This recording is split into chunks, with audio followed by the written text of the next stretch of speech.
Hi guys, welcome back to my channel. It's Lady T here.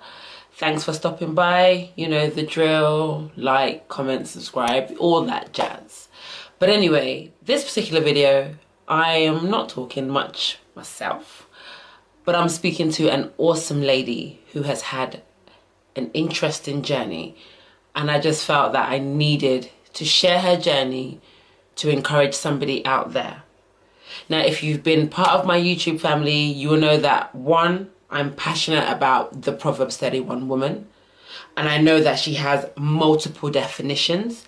And I know that many of us ladies and young girls at different stages of our lives, we represent a Proverbs 31 woman to a degree. You'll also see from my channel that I'm passionate about women in business, and I've done interviews with ladies in business. And again, that's another element of a Proverbs 31 woman. So this video today is about another lady, but not in business, but more so a personal journey that she's taken. Now, I mentioned about us women being different elements of the Proverbs 31 woman. This video and this lady, to me, represents the character of a strong Proverbs 31 woman. And when I met her and I spoke to her and I got to know her journey, I said, would she do me the honor in letting me have an interview with her to talk about her journey? Because her strength, do you know what? It sounds really cliche to say, but her strength can only come from God. You're going to watch the story of Sister Kolia talking about her journey through cancer. Now, I know for a fact, if it was me that was going through a journey of having cancer, I'd find it tough. The day that I would have got that news or the letter or that phone call, my head would have gone into overdrive. All sorts would have gone on. But Sister Kolia, she's strong. I really want you to watch this video, listen to her story. And not only that, she has recently also launched a book going into further detail of her journey, further detail on how she held on to Christ through this journey. I'll put the information on where you can get her book in the description box below. Please take a minute, take a penny, spend it, buy the book, share it, or be a blessing to somebody else. Enjoy the watch. God bless.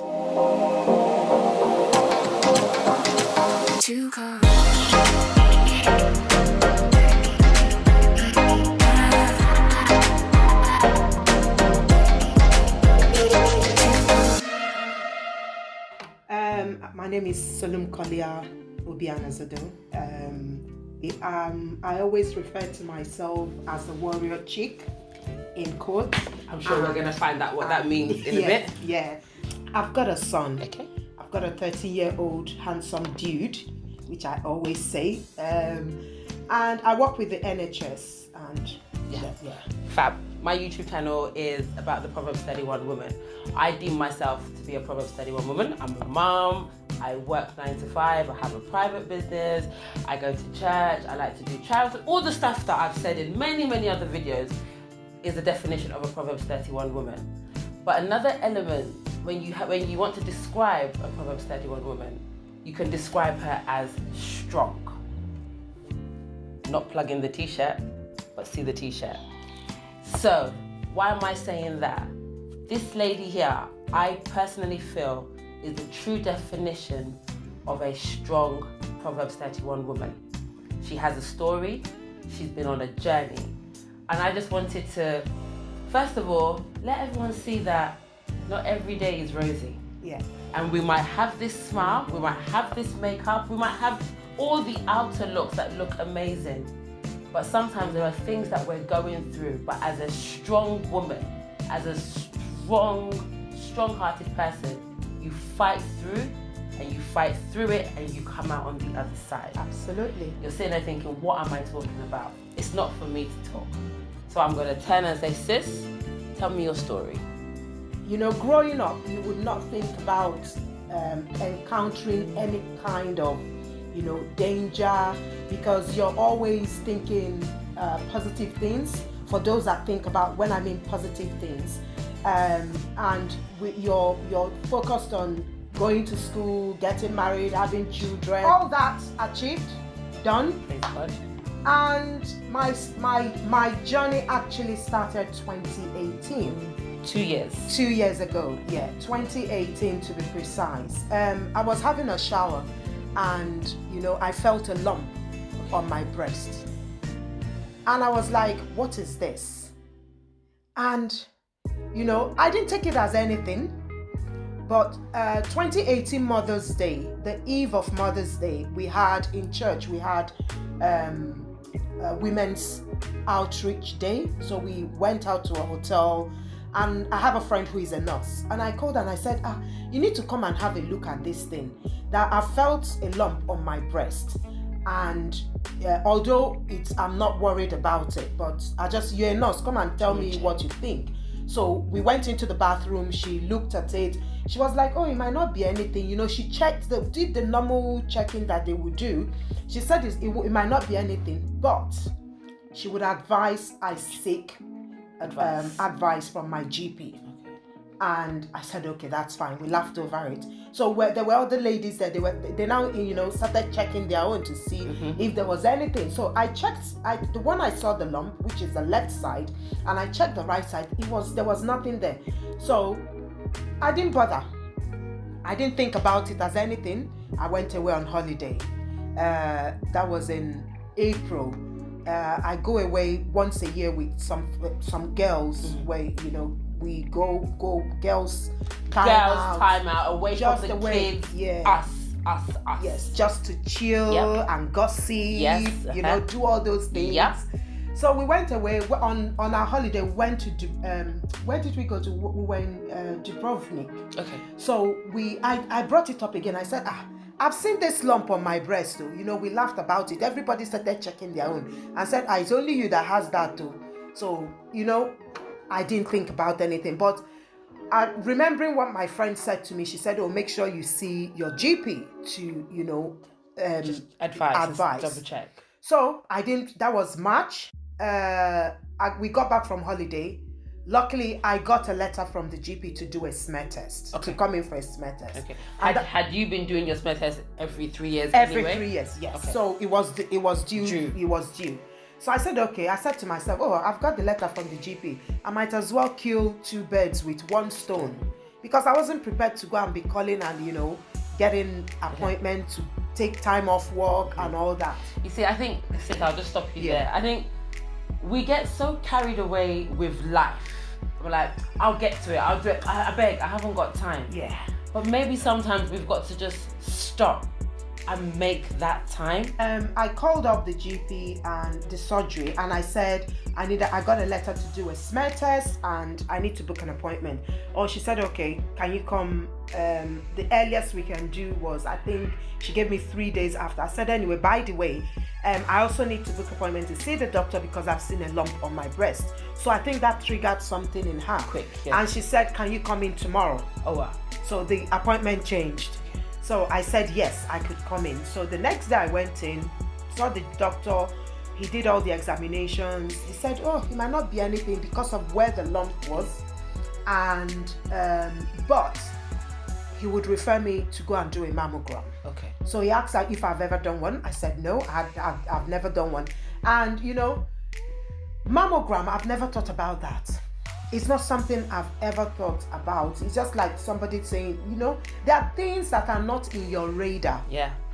So that was one thing that was never on my radar. So he asked me, he wanted to book me to a hospital here.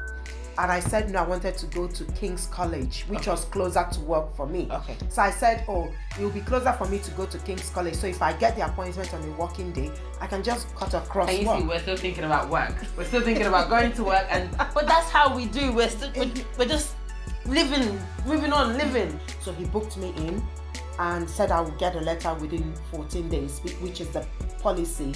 If you've seen anything, any lump or something, that's the British policy. They must see you within 14 days from seeing the GP. Okay. So I got the appointment within 14 days. So I went in. went to do went in, did the day for the appointment. I was at work. I still cut across, went to do the mammogram. I got there, still not thinking about anything. I was called in, normal tests, it's just like maybe you're just going to go and do blood tests, nothing. So I just walked in, the nurse, kept a very straight face. And I was like, this woman, I was just saying to myself, she's not smiling, but I didn't, carried out the scanning. And when she finished, the way she squeezed her face, still again, no trigger, no nothing. I wasn't thinking about anything. Wow.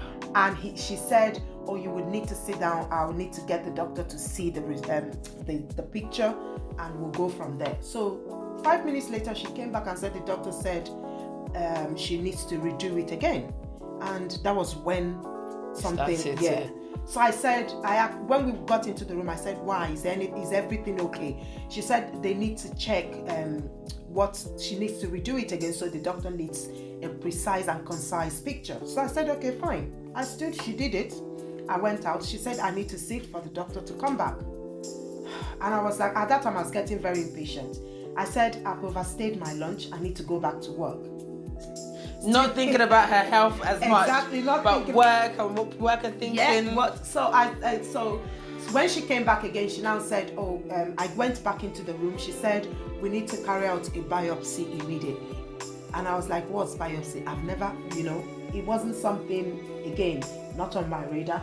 So she said, they need to take the sample off the sample from the lump. So I said, I hope everything is okay. She said, well, they wouldn't be able to say for now until they've done a biopsy. So she said, you need to sit down there. They are working on it because it was the whole of Kings that the machine, something went off. So I said, no, I can't stay any longer. So she said, okay, can you come back? Can you come back later on that day? When I looked at my time, it was, I think, about after 3. So I said, it's too late. I can't come back. So she said, okay, I'll book you in for 9 o'clock tomorrow. So I said, that's fine. So the next day I went in, they did the biopsy and said I would get the result in 2 weeks' time. So 2 weeks, and they calculated the 2 weeks and now gave me the 24th of May. We got there, we're still gisting, nothing, So got to my turn, the doctor called me in and asked me the usual question, your date of birth, your, address and all that. And I said, do I know why I'm here? I said, yes, I'm here to collect my result. So he said I should sit down. I sat down. And my friend sat, and he said, the blood test, it was okay. So when he said that, my mind came down. Settled. Yeah, but I wasn't thinking of anything major, honestly. So he said, the blood test was good, the scan, the x-rays were okay. But he said, but the long and short story of it is you've got breast cancer. At that point, my whole life crumbled. Tears immediately started coming out of my eyes. The only person I could think of was my son. He was the only one I thought about. I didn't care about any other person. And at that point, when the enemy decides to deal with somebody, immediately at that point, the enemy started telling me, you see, you're going to die. You will die. So as soon as you get home, make sure you start arrange your things, pack everything, sort things out, let people know where you're, that thing, it was ringing in my head. My friend was, consoling, said, don't worry about it. We will get through this. She herself was trying to be strong because I could, but the doctor said, okay, we've got, now, you've got breast cancer. It's stage 3 and it's the invasive one. And everything in my head was like, they've unscrewed some knots. And I said to him, I didn't even wait for him to finish his last sentence. I said, I need the breast cut off. And the man was like looking at me. You didn't even give them a chance. He said, oh no, I will tell you what the options are. He said, no, I want the breast cut off. So, he said we can do chemotherapy to shrink it. Then we would now have a look at the lump again and see if, I said, I turned and asked him and I said, do I have a say in my treatment? Right. He said, yes. So I said, I need the breast cut off. He said, so you want a mastectomy? I said, yes. So he said, that's fine. We'll go with your choice. We have to. The only thing is, we would also advise on other options to make sure that they've covered their So their I said to him, that's absolutely fine, but my choice is to get the breast cut off. So she said, oh, so he said to me, okay, since that's the case. So immediately my friend nudged me and said, request for a reconstruction immediately. So I said to him, I want a mastectomy and a reconstruction the same day. He said, the same day? What if you're not able to carry it? I said, I'll be able to carry it. He said, you've not even gone through the treatment. How do you know? Your body might not. I said to him, I know I can withstand it. So I need it the same day. And the reason being, when you don't do a reconstruction after a mastectomy, it becomes plastic surgery. So you would be on a waiting list for too long. So you might be on a waiting list 2 years, 3 years, and you're going to be flat. And I didn't want to go through that mental torture. Yes. Okay, every day you're going to put on something and you start stuffing your chest with maybe whatever, just to. So I just wanted to avoid that. So we talked about it. So he said, okay, I'm going to call the nurse in, the person that would head your team, the nursing team. He called that in. So she came in and I was still crying. So by this point, you've received the news now. Yeah. You've not even left the hospital. You've not seen your son. You've not come back home. No. And you've made all these decisions on the spot. Yes. Yeah. So I sat with the nurse and my friend. She talked me through everything. At that point, I was shut down. I wasn't hearing. All I could hear, I knew she was talking. But if you ask me what she said, absolutely nothing. I said, well, all I did was I turned to my friend. I said, two of us are here. You take the information because I'm not taking any information in, because there were loads of information, and 90% of the information are on the negative side, which I did not want to feed. I didn't want yourself. I didn't want to feed myself and now come back and start thinking about, it will start to replay. We're all human beings. No amount of how you've got the word of God in you, it would replay. So I completely shut down. Even the leaflets were given. When I was looking and the ones I didn't want, I chucked it in the bin as soon as I left the hospital, and that was it. So they booked me. So they said to me, we're going to do first. I had to do 2 surgeries, the main one and a day one. So the day one was done in June, which they needed to take samples from my lymph node. Okay. Just to make sure that the cancer hadn't gone. So I did that surgery. Unfortunately, one of the lymph nodes were affected. So I had to go see my oncologist now. And he said, because one lymph node has been affected, we're going to do the test again. But are you happy for me to clear the lymph node on that side? I said, by all means, clear everything. Whatever you want to clear, please clear it. Before I left the hospital, I called my pastor and I said to him, Pastor G, his name is Pastor Wenga, but we call him Pastor G. So I said, Pastor G, I've just come out of the hospital and this is what I've been told. So he said to me, Sister Kolia, as long as you attend Grace Tabernacle, we have a covenant of life, divine health and long life. So do not be afraid. And he put the phone down. So I held on to that and I left. I was still crying, I called my younger sister, first of all called my mom's younger brother, who lives in Nigeria, but he was in the States at the moment. So when I told him, he screamed. So the wife ran out to say, what's the matter? So I did a video call. So she saw I was there. So she asked me, they call me Adanne because I'm the first. So she said, what's the matter? I told her. So the other person I called was my younger sister. And she said to me, don't worry about it. God has already taken care of it. She said to me, God reveals to redeem. God reveals to redeem. Okay. Yeah.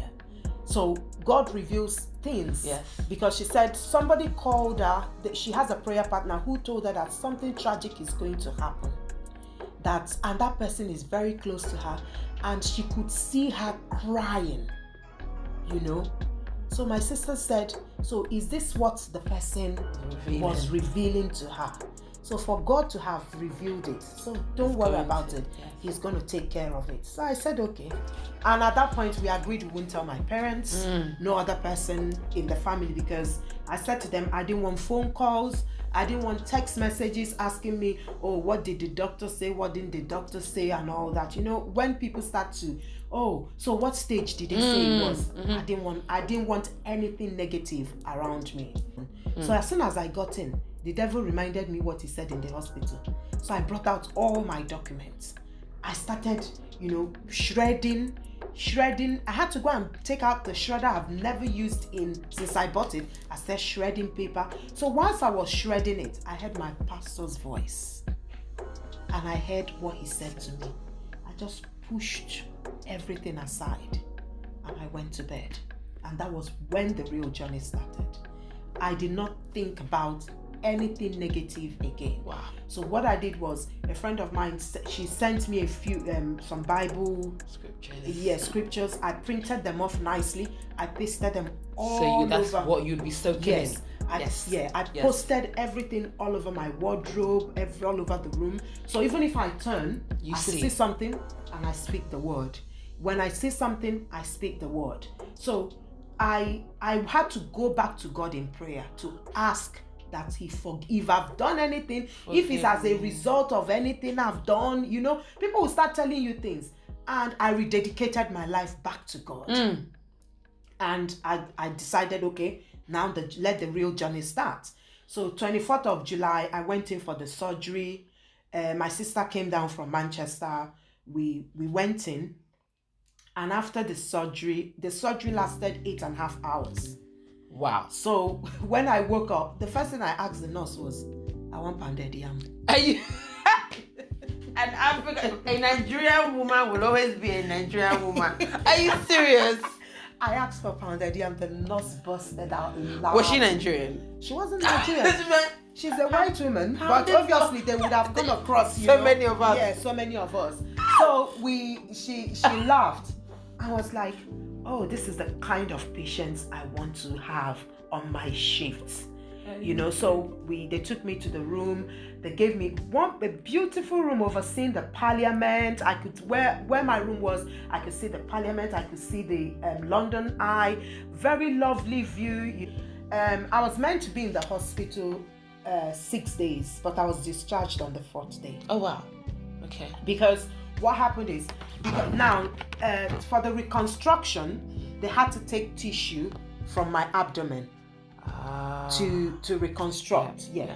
So what they usually advise, because you have to do a series of tests, you have to, you know, a lot of consultations. So they said if they take the tissue during the surgery and they run a test and it fails, obviously they are not going to use it again. Yeah.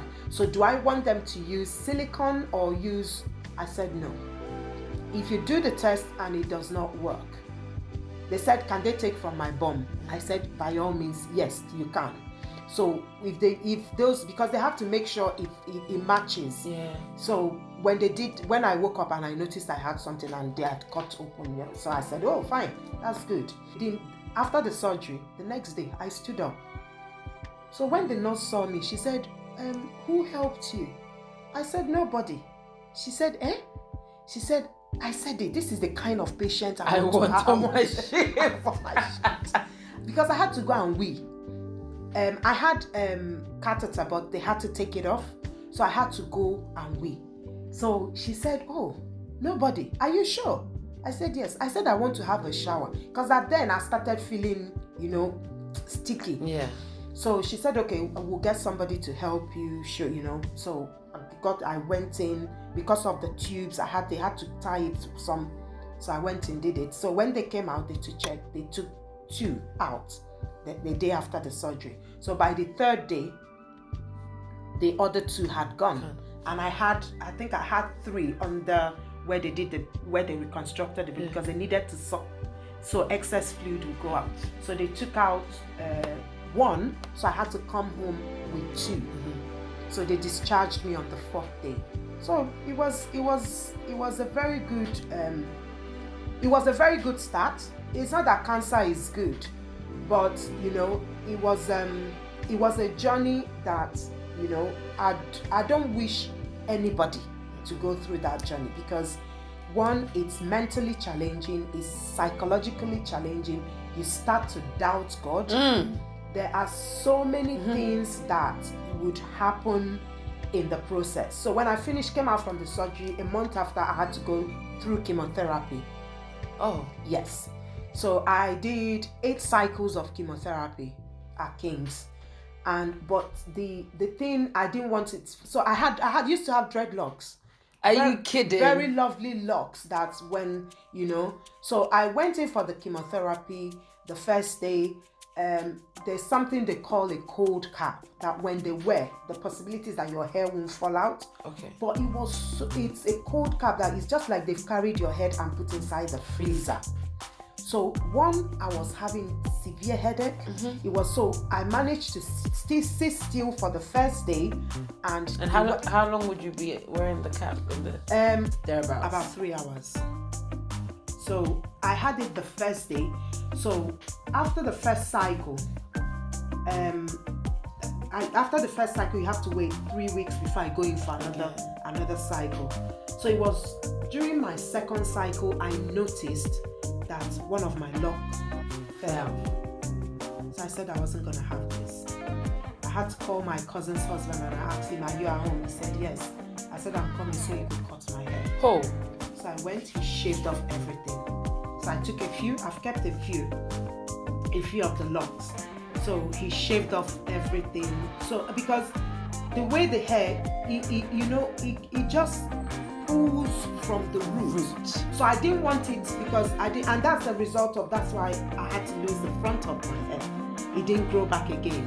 After my chemo, I decided not to have any kind of negative thoughts, in order not to, mess up with my mental stability. And again, once you have headache, different things starts to what's ring. Going on? What's wrong? What's going? Has it come back? Has it not come back? Because I have a friend who's gone through breast cancer 5 years plus now, and she's going through. The cancer came back this time around to the bone, and there's absolutely nothing they can do about it. It's just like someone sitting on a time bomb, and they've given her 1 year. But we said, I said to her personally, man has spoken, but God has that's right.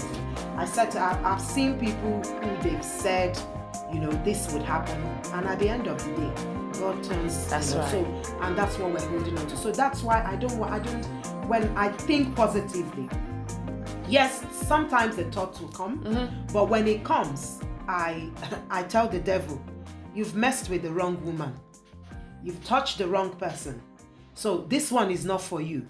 Go and find, if somebody wants to give you chance, by all means go and find a chance. Not but me. This one, it's a no-go area. I keep telling the devil, I said, my grandmother is still alive, my mother is alive, my father is alive. Why I can't go anywhere?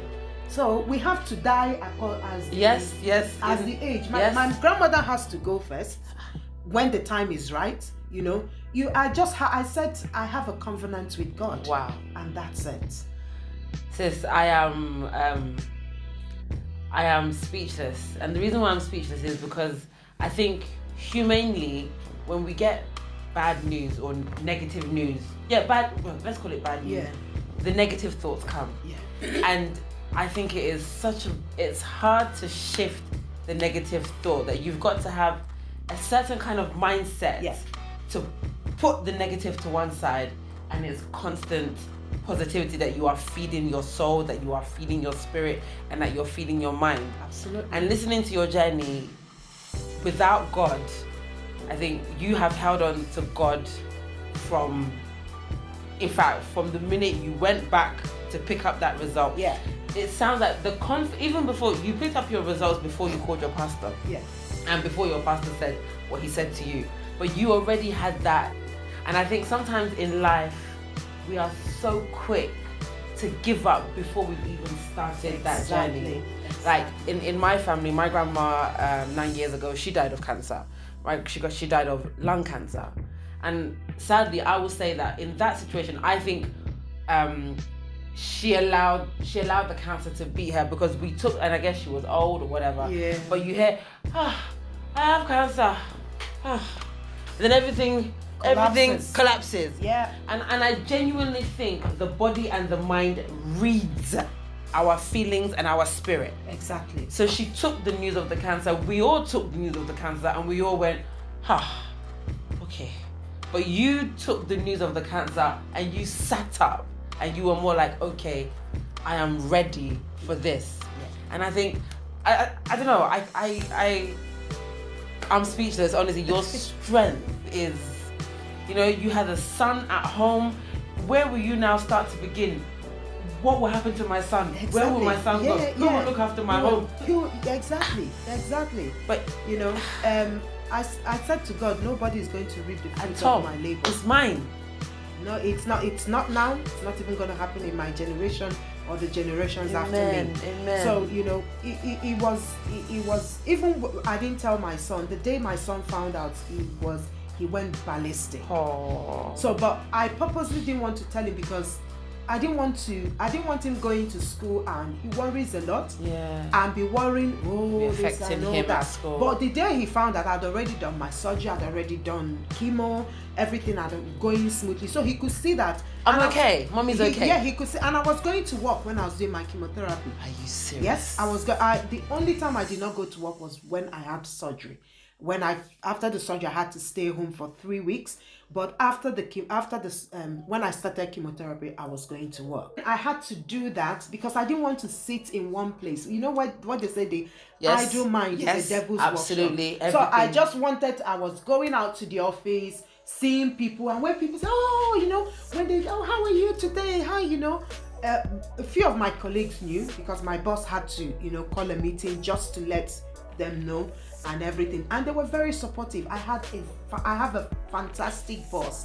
It was an experience, or it's an experience, because it's still a journey for me. Yes. It's still a journey. I'm cancer free, but it's still a journey. Yes. That I'm on medication, and they will say you're on remission. Mm-hmm. Yes. So it's still a journey, and I know that journey. I'm walking that journey with God. Amen. Holding my hands. Yes. And He has never left me for one day. And it's been, it's a gradual process. It's a gradual process. And I like that you said that at a point you rededicated your life back to Christ. And I think that is so powerful, because you're right. Sometimes when not even just in illness, when something bad happens, you think, who did I offend though? What happened? I know. You'll be questioning things. But you're right. The only person that we can take it back to, and the only person that will forgive us of our sins, is God. Yes. And you took it back to whatever wrong. Because sometimes, even in life, I don't think I've done wrong, but I actually have. Or what I don't deem as a wrong, yes, to somebody else absolutely. Is. Yes. So you know what? The only person that I can take it back to and ask for that forgiveness of my knowing or unknowing is God. Yeah. And in all your story, everything that you said here, it's got God all over. Yes, it was God. Honestly, it was God, because there was a day just in the middle of it was. Sometime in June, just before my surgery, I have a book that I write things when it comes. I don't hear, people say they hear from God. Mm-hmm. Honestly, I don't know how it's done. I hear you. Yep. So I don't hear. Mm-hmm. But, I said to God, I went back to God and I said, I need you to give me signs that this will not lead to death. And I wrote it down. I wrote down the date. It was June, 21st of June. At exactly 3:48 a.m., God said to me, I heard it clearly. Through your food ministry, people would eat and get healed. Wow. I jumped up immediately. I was sleeping. I jumped up immediately. I looked at the time. I took my book. I wrote it, put the date, put the time. and I went back to bed. And when I woke up in the morning, the first thing I did was, as soon as I woke up in the morning, I grabbed the book, I read it again. I said, hey, so he didn't say, because I cater for events. So he didn't say through your catering business. There's a difference. So that's why I always say to people, there's a difference. He said through your food ministry. So, because sometimes I cook and I call people and I say, I've made food, if you want to come and carry, come and carry. Because it's a passion, it's a gift God has given to me. So, money comes out of it once in a while. But let me say 70% of the time, I make the food and I call people and I dash it out. And so one day, Pastor said to me, have you ever sat down to think about why God has put you in this position? People will eat your food and get healed. Pastor Wenga said that to me. And this was before this. Are you serious? Yes. This was before this journey started. So when God said it, I said this was a confirmation. Yes, absolutely. So this is not going to lead to death. It's not because I said, okay, God, if you say I'm going to, so I'm not going anywhere. I've got food to cook. So let me relax. So it's been one thing or the other.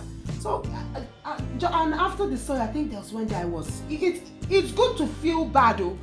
It's good to cry when you want to cry. Yes. Don't get me wrong. There were days I cried like anything. Yes. But one thing I never did was I never asked God why.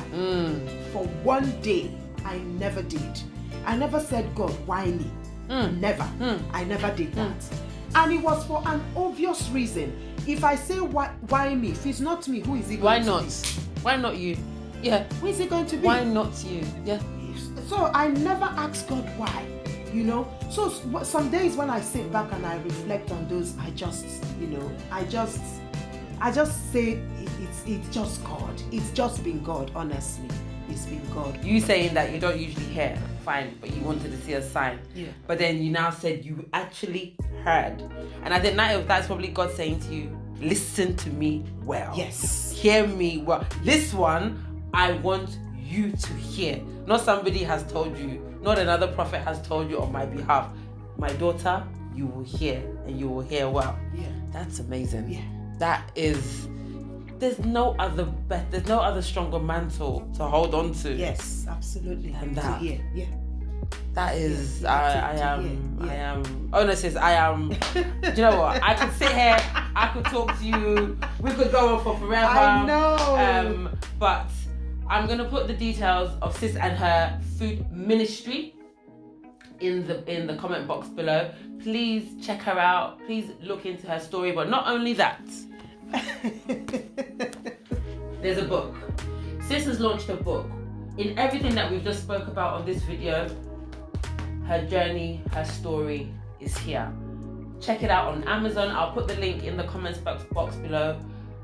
Even if you're not going to buy it for yourself, or you want to buy it to bless somebody, or if you know that somebody that is going through, it could be any of the cancers. Breast is just one of the many, as we all know. Absolutely. Or in fact, it doesn't even have to even be cancer.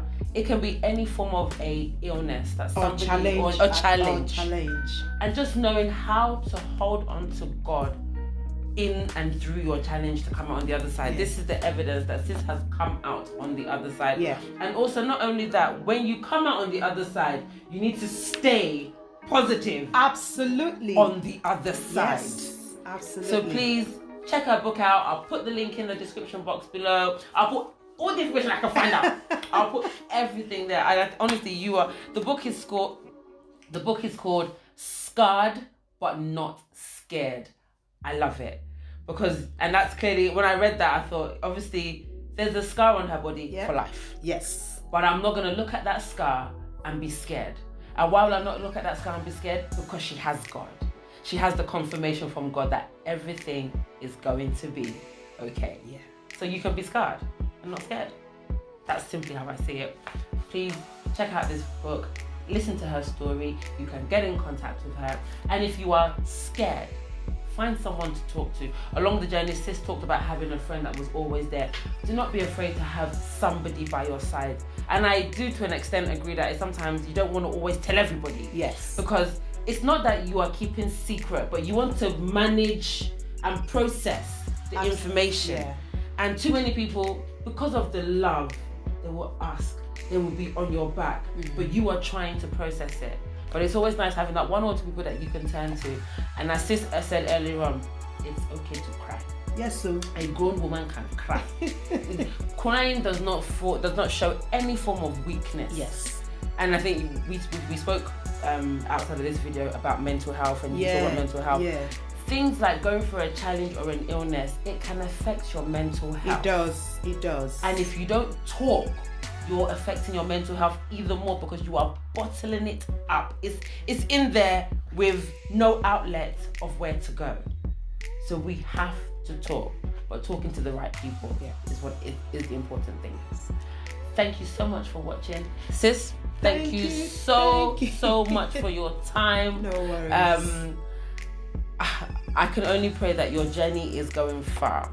And I pray that God will continue to bless you. I pray that as God has said that your food ministry will be a ministry, it will be a ministry where people will give testimonies of what your food ministry has done to them and for them. Amen. And I pray that you will continue to see the growth of your son. In fact, you will see everything that God has ordained and planned for you to see in this living land. You will see it. No enemy will come before you or your family to stop you from seeing and doing the things that has been ordained for you to do. You will have testimonies upon testimonies. Your smile will never change to a frown. In fact, in all your journey, I've not even heard you frown once in your journey, and I pray that your smile will continue to be there for as ever and ever, as long as God ordains it to be. Sis, thank you so much. So how did you enjoy that? How did you enjoy listening to her story? Do you know what? I sat with her. I was so engrossed in what she was saying that I had to hold back my own emotions, because I kept putting myself in her place and thinking of having that news, holding it back for my boys, not telling my children because I wanted to protect them and let them see that mummy's okay. Because to our children, we're superheroes. We are always okay. Even when we've got just a standard cold, we're still running around doing everything that we need to do for these kids and just, So to put on that brave face for her son and keep living, that got me. It really got me. She also talked about the stigma that we don't tend to talk about having cancer. We tend to keep it to ourselves. And I think that in itself is a problem. Don't get me wrong, you don't want to make it gossip. But when you talk, one, you are helping yourself to manage it. Because I believe, from what I see and what I know of other people, it's a lot to deal with. But she spoke out, and she's still speaking out. And she's not afraid to speak out. So I hope somebody out there that is watching this, that is going through this, do not be afraid to speak out. Do not be afraid to ask for help. Do not be afraid to ask for prayer if that is part of your faith. The more prayers, the more soldiers you've got standing around praying for you in that situation, it can only be a good thing, I think. I was recently watching TV and I saw that a group of ladies have recently put together a magazine specifically to raise awareness for cancer for women of colour. It's called Black Women Rising. I watched that clip on TV, and it was not long I had met Sister Kolia, and I was like, wow, God is truly, truly working. There is a group of ladies out there that also have the same struggle of us not wanting to talk. And now they've made a magazine, they're bringing awareness, the young and the old are coming out and talking about it. Because do you know what? It's okay. You can get through it, and you're not the only one. So I'll put the information about everything from this video in the description box below. Please, please take your time, have a look at the information, purchase or support where you can. But most of all, if you can support and encourage somebody with this video, this interview, that would be an honor for me. As always, stay you, stay awesome, stay strong, stay P31. God bless.